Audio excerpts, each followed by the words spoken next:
만약에 말이죠. 바로 옆에 사는 거대한 이웃이 갑자기 돌변한다면 어떨까요?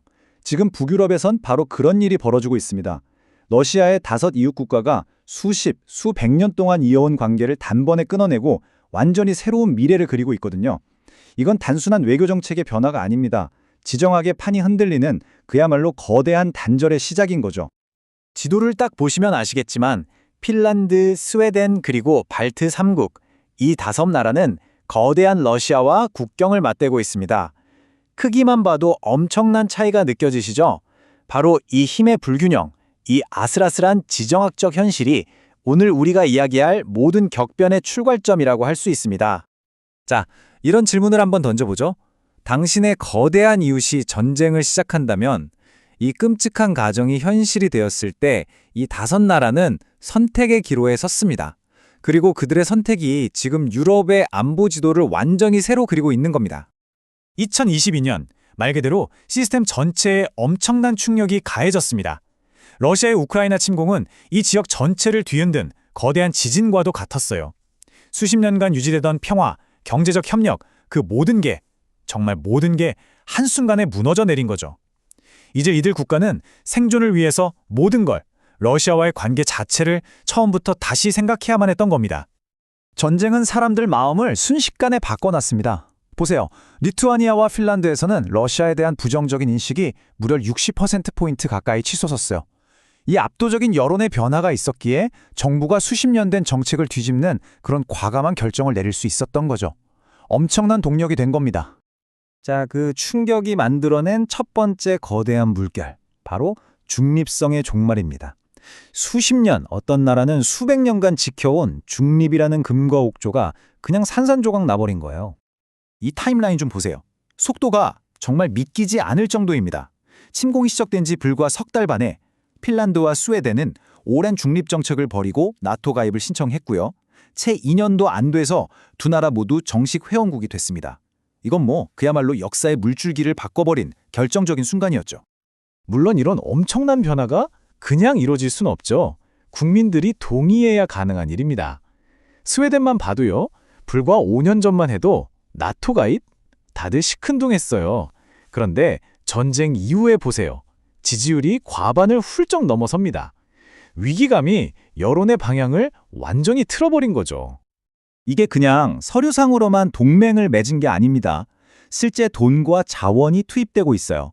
스웨덴 같은 경우는요, 불과 4년 만에 국방 예산을 그냥 2배로 늘려버렸어요. 나토 목표치인 2% 가뿐하게 넘어섰죠. 이건 말뿐인 동맹이 아니라 진짜 군사력 강화로 약속을 증명하고 있다는 뜻입니다.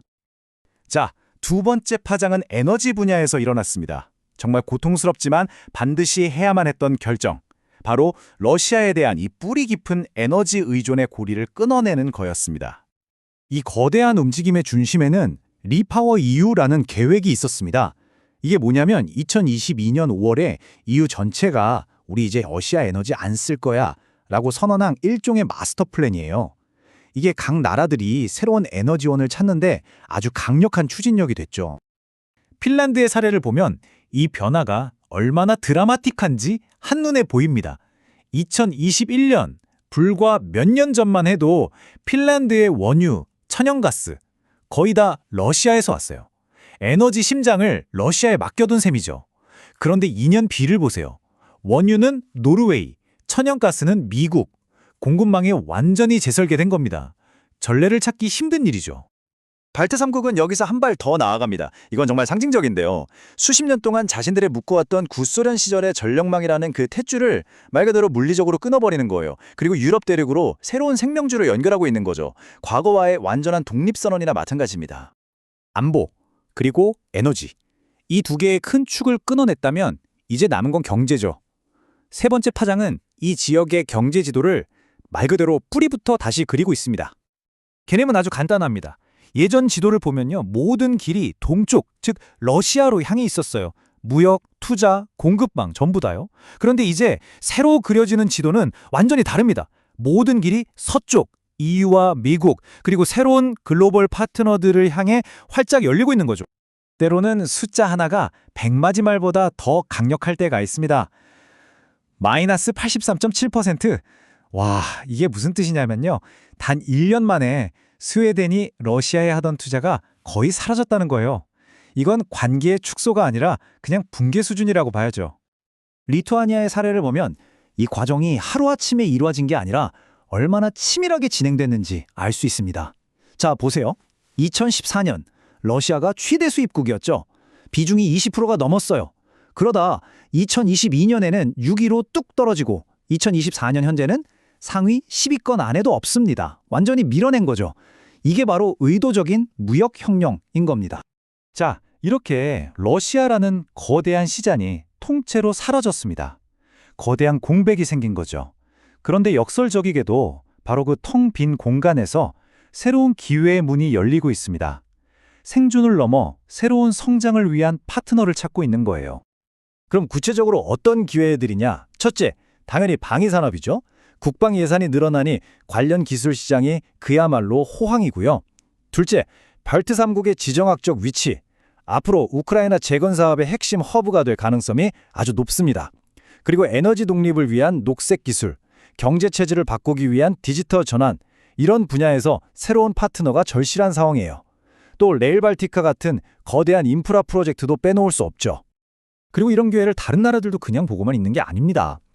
실제로 한국의 국책 연구기관인 대외경제정책연구원에서 나온 보고서를 보면요, 아주 명확하게 지적하고 있어요. 폴란드에 대한 한국의 대규모 방산 수출 성공 사례를 볼 때 발트 3국과 북유럽이 바로 다음 타겟, 가장 유망한 확장지가 될 거다, 이렇게 분석하고 있는 겁니다. 결국 우리는 이 질문 앞에 서게 됩니다. 러시아와의 수백 년 된 관계를 끊어내고 말 그대로 스스로를 재창조하고 있는 이 북유럽 국가들, 이들의 다음 100년을 함께 만들어갈 새로운 파트너는 과연 누가 될까요? 어쩌면 우리는 지금 그 거대한 역사가 쓰이는 바로 첫 페이지를 목격하고 있는지도 모릅니다.